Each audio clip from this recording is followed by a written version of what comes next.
Black language teacher in Busan is mistakenly taken hostage during a gang retaliation aimed at her Korean landlord. The rope around her wrists was tied by someone who knew what they were doing.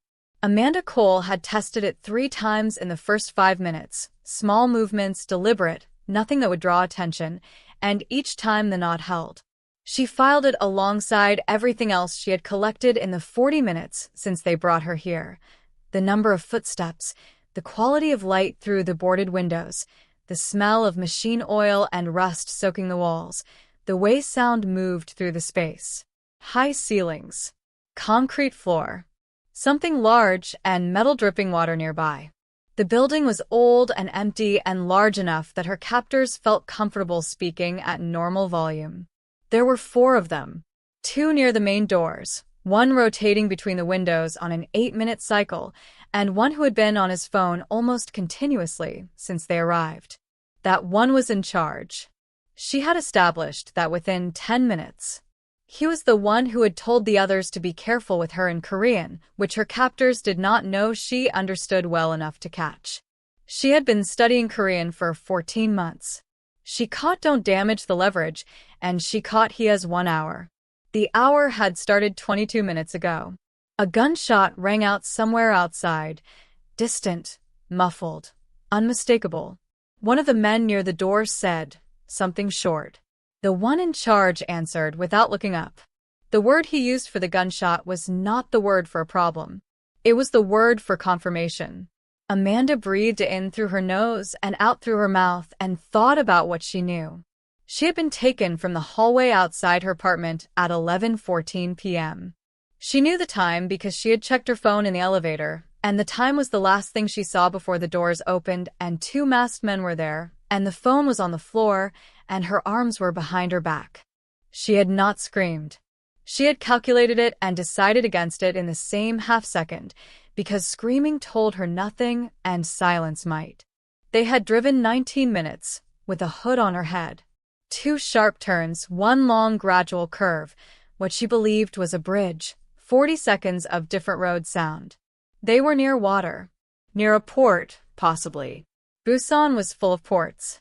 The one in charge had made his first call within 10 minutes of their arrival, and she had heard the name. Jae-won. Her landlord's name was Park Jae-won. She had known it for 8 months, without knowing much else about him. He was quiet, distant, respectful, and completely opaque in the way of someone who had decided long ago that their interior was not available for public viewing. He fixed things when they broke. He brought her mail up when the downstairs slot jammed. 3 weeks ago, he had knocked at 10 p.m. to warn her the building's water would be off the following morning and had seemed genuinely apologetic about the hour, as though the inconvenience was a personal failing. She had sensed something about him from the beginning. Not danger exactly. Something that sat adjacent to danger the way certain animals sit adjacent to fire, aware of it, unafraid, oriented toward it in a way that suggested familiarity. Now she knew why. The one in charge had said on his call, Park Jae-won owes this debt to the territory, and his tenant is the receipt until he pays it. She was not the target. She was the message. And she had until the end of the hour to do something with that information. She was an English teacher. She paid attention to what language could do. She was harder to mislead than most people, and she had noticed the neighborhood. The shopkeepers who said good morning to Jae-won before he reached their doors, which meant they were watching for him. The 2 men who sat in a car outside the building one Tuesday and left without incident when Jae-won walked out and looked at the car for exactly 4 seconds. The delivery man who had been incorrectly certain about an address until he saw Jae-won in the doorway and immediately apologized and left. She had not known what it was all built on until tonight. The textile factory had been enormous once. The scale remained in the bones, width of the floor, height of the ceiling, rows of rusted loom frames. The loading bays were at the far end. Offices ran along one side, small rooms raised on a platform overlooking the floor. One office light was on, throwing pale orange across the concrete below. The phone inside that office began to ring. The one in charge climbed the stairs, answered, turned his back to the window. She heard two words clearly through the glass. She heard them because he said them slightly louder than everything else, and because they were the words she had been waiting for. J1. Ogoisio. Park J1 is coming. The relief was sharp and brief, and immediately complicated. He was coming, which meant he was walking toward a situation designed specifically to end him. And whatever she thought of Park J1, the fact of him carrying her mail up without being asked was enough to make her not want him to die. She needed to think faster. The one in charge came back downstairs. "You speak to him," he said in Korean. He switched to English when she blinked at him. "Your landlord. You tell him you are here, you are safe. Nothing else." He held up one finger. "Understand?" "Yes," she said. He set the phone on a chair in front of her and dialed. It rang 3 times. Park J1 answered on the third. Amanda. Her name. Not a question. He had been waiting. "Yes," she said. "I'm here." "1 second. Are you hurt?" "No." She looked at the man in charge watching her. She looked at the phone.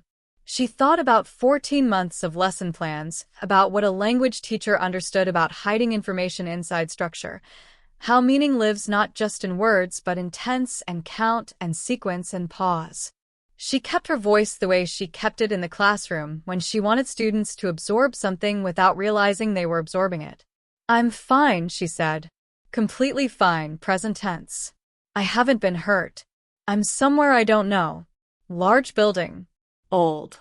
Industrial." She paused. "4 people are with me here." She said it the way she said counts to beginning students, clearly, without emphasis, as though it were simply the next piece of information. "They've been professional. It's dark in here, but I've heard trains. Multiple times. To my left when I was brought in." The man in charge put his hand toward the phone. "That is enough." "J1, she said, first name, deliberate. She had never used it before, it would register. "Don't burn the city for me. Whatever they want, whatever it costs, don't burn the city for me." He said, "I hear you." The man took the phone. Amanda sat back and let her heart rate do what it needed to do for 30 seconds, then brought it down the way she brought everything down, methodically, one thing at a time. She had given him what she could. Present tense. The count in the subject of a sentence. The direction. She did not know how carefully he listened. She did not know him well enough for that. She looked at the youngest of the 4 men. He was posted near the loading bays, which put him at the farthest point from the others, and he had a habit, she had clocked it 3 times, of looking at those doors rather than at her or the room. Not with urgency, with a low, persistent awareness of the exit. He was somewhere around 22, younger than the others by a decade, and he had not spoken directly to her. But he had looked at her twice with something that was not the indifference the others wore. Something that looked, under the controlled surface, like discomfort. His name, from fragments of conversation, was Min-suk. "Min-suk," she said quietly. He turned. His face went flat the way young men's faces went flat when they were trying to look older. "I'm not asking you to help me," she said. "I just want to ask one question. You don't have to answer it." She held his gaze. "What you do in the next 2 hours is going to be one of the things you know about yourself for the rest of your life. I'm not telling you what to do. I'm saying it matters. You already know that. Which is why you keep looking at the door." He turned away without answering. But he did not look at her with a flat expression again. She looked back at the rope on her wrists and began to work. The ropes were tied well, but not tied to the chair. Her wrists were bound. Her wrists were not anchored. The chair was metal with a lip where the leg met the floor, slightly sharper on the left side than the right. She had been working it for 12 minutes, 1 slow millimeter at a time, while appearing to do nothing. She had 6 minutes of the hour left when the rope gave. She did not run. She sat still for 10 seconds with her hands in her lap, confirming positions. The one in charge was back in the office, visible as a shadow through the window. The 2 by the doors were talking to each other, angled inward. Min-suk was at the loading bays with his back to her. She moved toward the loom frames, Not fast, not slow, and slipped between two of them and listened. No alarm. She worked along the wall toward the office stairs, staying in shadow, and went up in 2 steps and was through the half-open door and behind it before the one in charge turned around. He finished his call, moved to the door, went through without pausing, and went downstairs. She waited 5 seconds. Then she looked at the desk. The phone was there. She picked it up and dialed. It rang twice.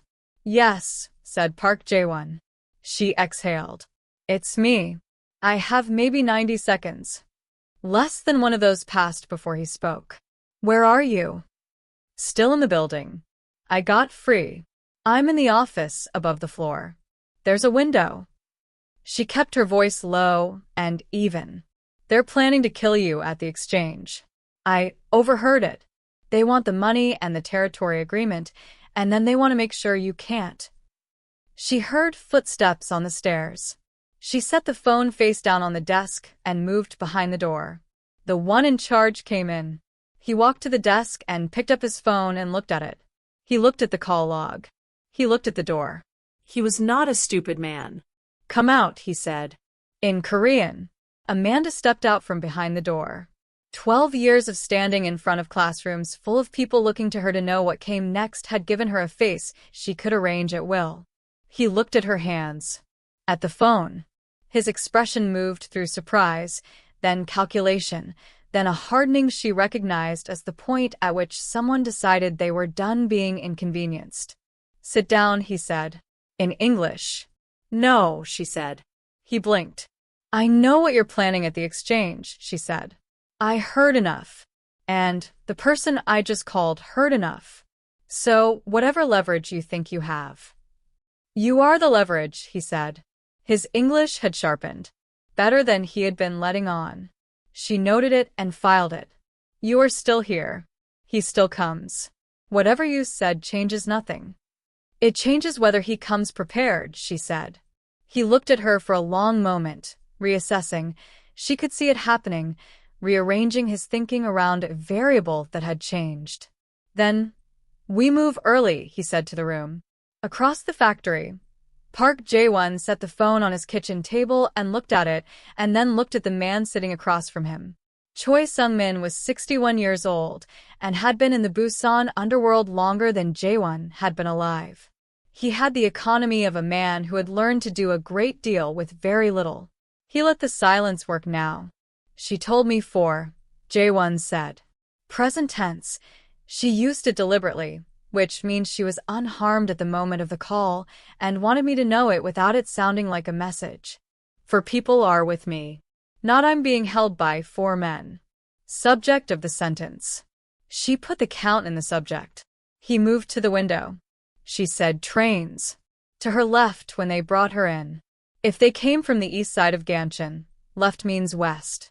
The only building that size still standing in that direction is the old Yong'ong textile factory. Sung-min looked at him. "You got all of that from 60 seconds. She's a language teacher," Jae-won said. "She knows what language can do." He turned from the window. "She also told me not to burn the city." "And are you going to listen?" "I'm going to the exchange," Jae-won said. "How I go is the question." He made 2 calls. The first was to Kim Tae-sang, 3 positions, covered approaches, eastern elevation, the Yong'ong location. Nobody moves first. Containment, not escalation. Tae-sang said 3 words that meant understood and complied. Words Jae-won had not heard from him in 4 years, and they carried weight he did not examine directly. The second call was to a woman who owed him a favor from 7 years ago. What she found and texted to his phone in 11 minutes were the construction records for the Yong'ong building. 3 access points. Loading bays west face. Utility entrance north. Main doors east. He stood at the kitchen counter and thought about Amanda Cole. He thought about the morning he had brought her the package, and she had opened the door before he knocked, which meant she had heard him on the stairs and paid attention to sounds in a way that most people in her situation did not. He thought about 4 years of deliberate distance from what he used to be, the sold positions, the moved money, the cultivated ordinariness of a man who owned buildings and fixed them when they needed it. He thought about Oh Sung-bae deciding that 4 years of absence was an opportunity, that the building on Koryangdong was available, that the woman on the 3rd floor was leverage. He had made her a target by existing, by saying no clearly enough that no became inconvenient. He finished the tea he had made without tasting it. He went to the hallway cabinet, the one whose contents Sungmin had noticed 8 months ago and had the sense not to mention, and took what he needed. Stay here, he told Sungmin. If I don't call in 2 hours. I know what to do, Sungmin said. Jae-won stopped at the door. I'm not going back, he said. After tonight. Sungmin looked at him for a moment. No, he said. I don't imagine you are. In the factory, they loaded her into a windowless van. The drive was 11 minutes, fewer turns, one long straight stretch. She thought was a waterfront road based on how the ambient sound changed when it moved across open water instead of bouncing off buildings. The van stopped. The doors opened. The air came in, and the air was brine and diesel, and the smell of containers and distance. The dockyard. Sodium lights. Container stacks on 3 sides. Geometry of light and shadow that made the space look open and fair, and was neither. She understood immediately why Oh Sung-bae had chosen it. The containers provided cover for anyone who knew how to use them, and it was only safe if everyone was operating in good faith. Nobody here was operating in good faith. The man in charge positioned her near the center of the open space. She looked at the far end of the yard. The rain came down consistently, the kind that commits to itself, and a shape resolved out of the dark and the wet and the sodium light and became Park Jae-won. He walked the way he always walked. She noticed this even now, the specific precision of someone who had decided what they were doing and was doing it without revision. Dark jacket, no umbrella, briefcase at his side. He stopped 20 feet from her. His eyes found her and stayed there. She looked back at him. She thought, I gave him what I could. I did what I could do. The rest is his. She thought, I am very glad he came. The agreement first, the man in charge said. Territory. Koryangdong and the connecting routes through Donggu. No, Jae-won said. The money. No. The man's expression did not change. You don't have options. The sniper shot came from the 3rd-level container stack on the east side. It hit the concrete 6 inches from the man in charge's foot. A miss so precise it was not a miss. A message in a different language. The man spun. The 2nd shot came from the south side, the 3rd from above the loading dock roof. Jae-won had not come alone. He had placed people in 3 positions before he walked into the light. The man in charge reached for Amanda's arm and she dropped and rolled right, something she had learned in a self-defense class 12 years ago and which her body had not forgotten, and she came up on the other side of his reach and moved for the nearest container stack because cover was cover and she was not a target, she was an inconvenience, and inconveniences survived better behind solid objects. Gunfire opened from 2 directions. Oh Sung-bae's people, positioned in the stacks, returning fire toward Jae-won's coverage. She pressed against the container wall and looked across the yard. Park Jae-won had not moved. He was standing in the same position, in the rain, the briefcase at his side, watching with an expression she could not read from this distance. The shots from Jae-won's people were controlled and disciplined, aimed at positions, not bodies. The specific quality of fire from someone making a point rather than winning a war. Then it stopped. The silence afterward was physical. A voice from the east stack called out in Korean, weapons down, nobody moves, this is finished for tonight. The man in charge called back. His voice had a different quality now. Not frightened. Recalculating. A longer exchange followed. The phrase that repeated in various forms was what used to be and what is not anymore, and she understood from context that Jae-won's coverage was making an argument with its presence, that the capacity which had once made him significant had not departed when he stepped away, and that the departure had been decision, not loss. The man in charge was receiving this information in a form that was difficult to dispute. Jae-won walked toward her. He stopped in front of the container she was pressed against. Are you hurt? He said. No. She looked at him. His jacket was soaked. You placed people before you came in? Yes. Before you knew exactly where I'd be standing. The geometry isn't complicated, he said. Oh Sung-bae favors visibility as an illusion of fairness. I've known that for a long time. You plan to walk in there regardless. Yes. Even knowing what they intended. Yes. She looked at him. Why? He looked back at her. The rain ran down his face. Because you were there, he said. And I put you there. They walked out together through the rain, and around them at a discreet distance, 3 figures dispersed into the dark the way professionals dispersed, quietly and completely. She did not look at them directly. She understood without being told that this was the way of it. The drive back was 20 minutes. She looked out the window at Busan in the rain, its lights blurred and extended by water on the glass, and she thought about what the night had cost, and what it had not cost, and whether the accounting would come clear in daylight. The textile factory, she said after 10 minutes. You knew it before I finished telling you. I confirmed it from what you said. He kept his eyes on the road. Present tense. I'm completely fine. You were telling me you were unharmed at the moment of speaking, not generally.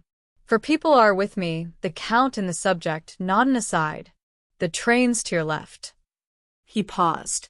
If you're coming from the east, left is west. The Yumong building is the only one that size still standing in that direction. She looked at him. You understood all of it. You embedded it carefully, he said. But I was listening for it. You told me you'd be trying to communicate something when you said don't burn the city. That was also a real thing I was saying. I know, he said. She watched the road ahead. You didn't take the territory agreement. You didn't give them the money. No. You came in with coverage, made a point, and walked out with me. And now what? He was quiet. Now I sell the Korean building, he said.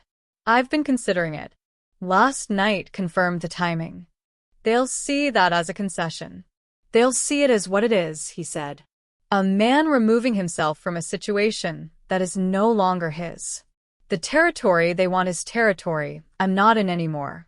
If they want it, they can have it. It was never worth the night that just happened. She heard something in that sentence. She let it sit. Min-suk, she said. The youngest one. A pause. Yes. He was uncomfortable the whole time. He kept looking at the loading bay doors. She watched the city pass. He didn't stop me when I moved. He was facing the wrong direction when I went up the stairs. I don't know if it was intentional.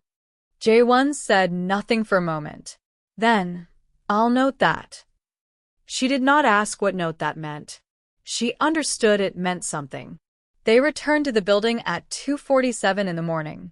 She got out and stood on the pavement in her socks. They had taken her shoes when she arrived, a practical measure, and looked up at the building that had been her address for 8 months and which had been, for the last several hours, the origin point of everything that had happened.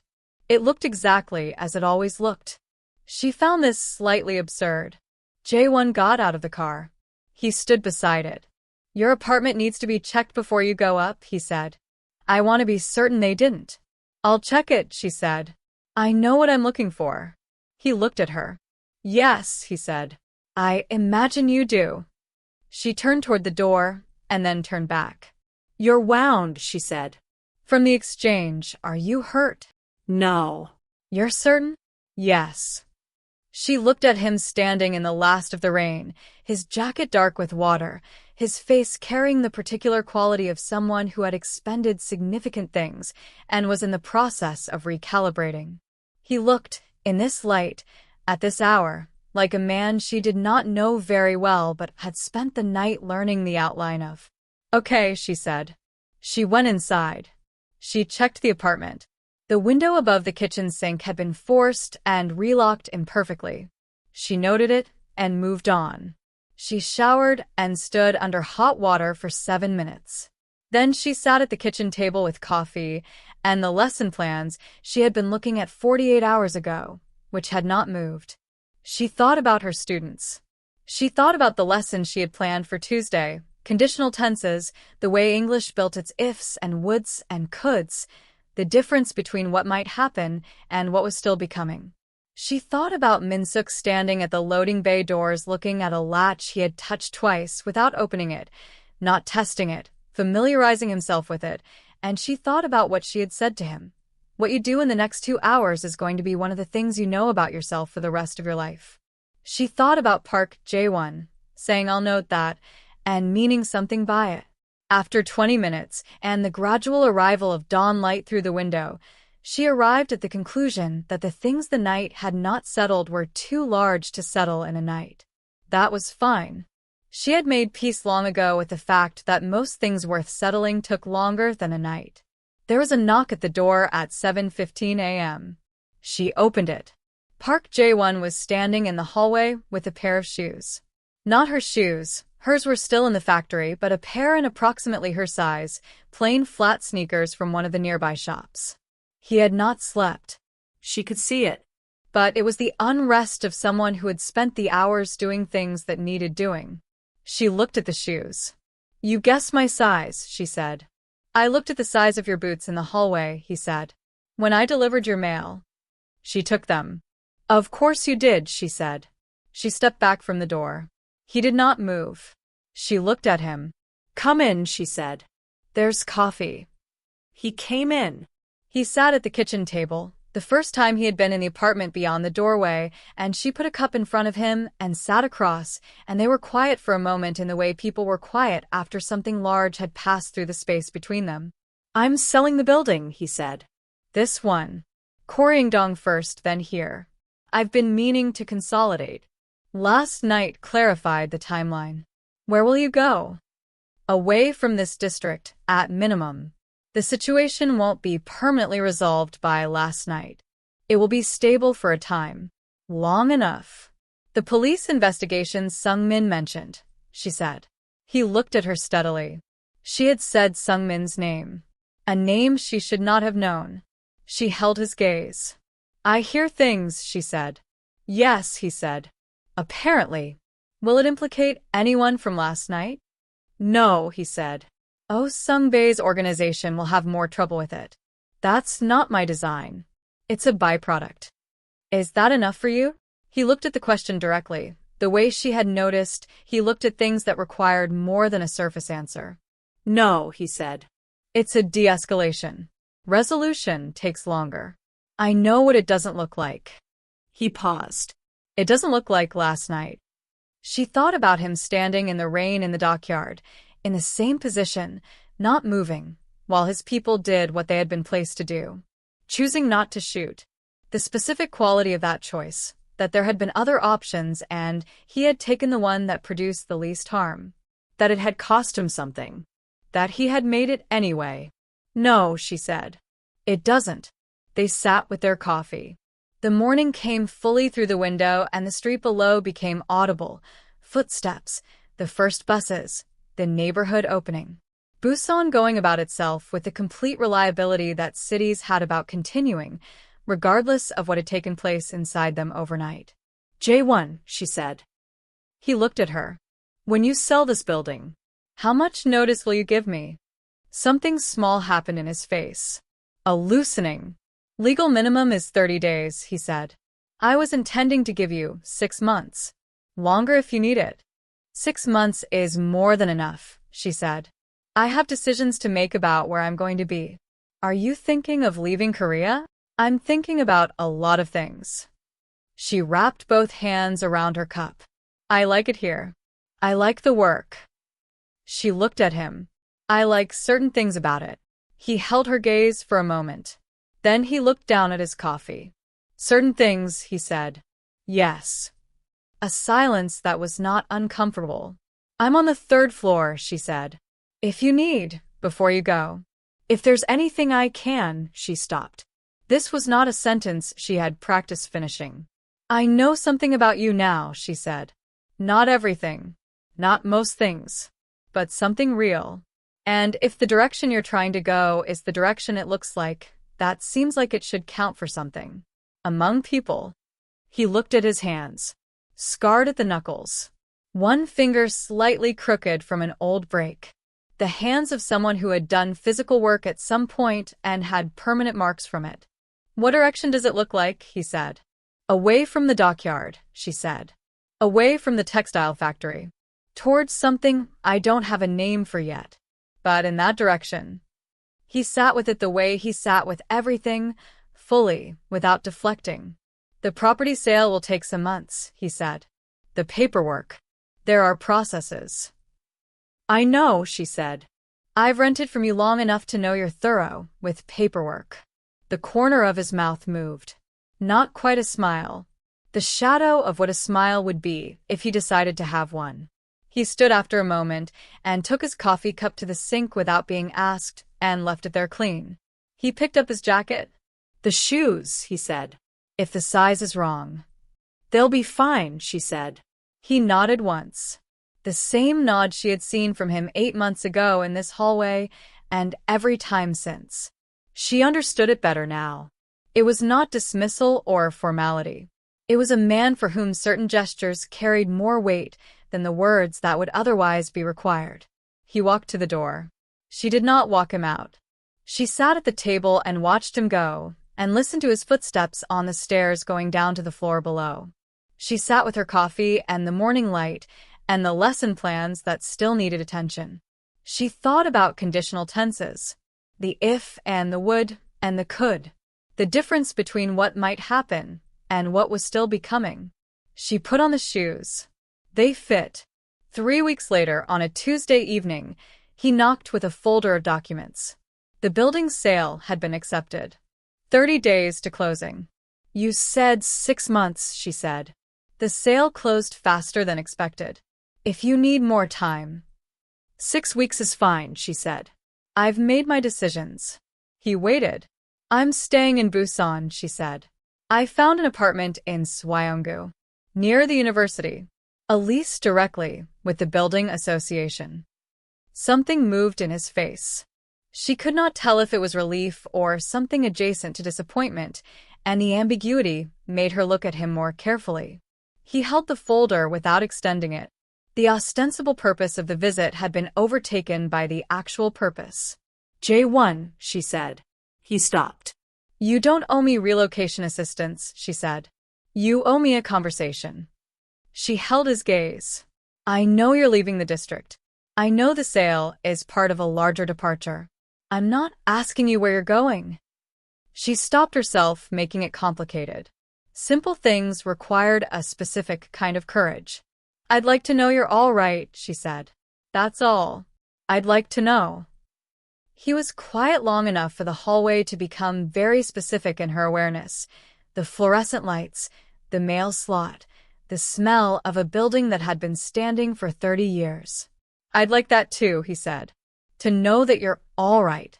It was the most either of them had said about what was actually true. "Then we have a plan," she said. He extended the folder.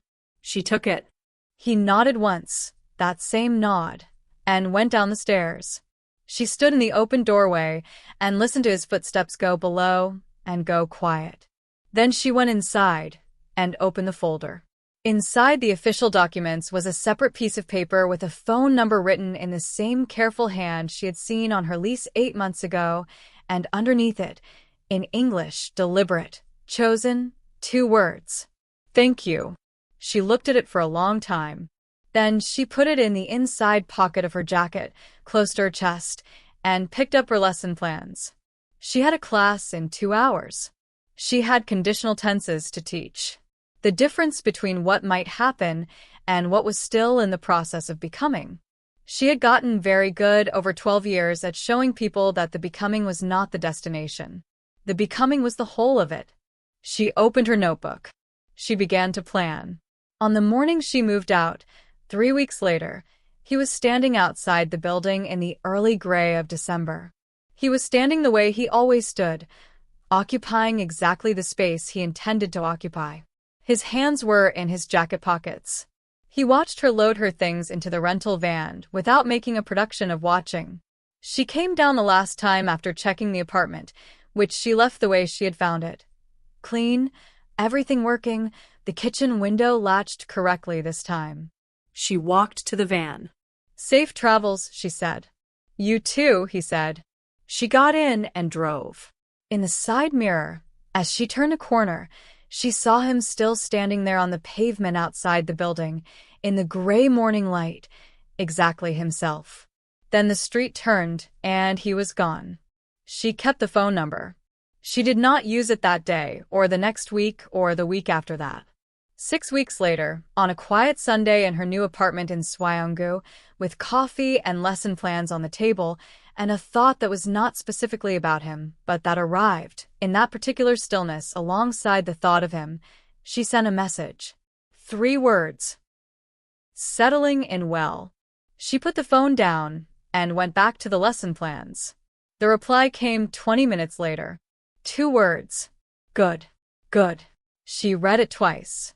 She folded her hands around her coffee cup and looked out the window at Busan, the port lights in the distance, the streets moving with their particular evening energy, alive and purposeful in the way cities were alive at the hours when the day was finishing itself. She was glad she had stayed. That felt like enough. It was, she had learned, usually enough. If this story stayed with you, drop a comment below. Would you have trusted him? Would you have used those 60 seconds on the phone to run, or to fight back the way Amanda did? There is no wrong answer. That is the whole point of a story like this one. If you made it to this last line, you already know what to do. Hit that like button, subscribe, and turn on the notification bell. Every story we build is made for people who stay until the last word. Thank you for being one of them.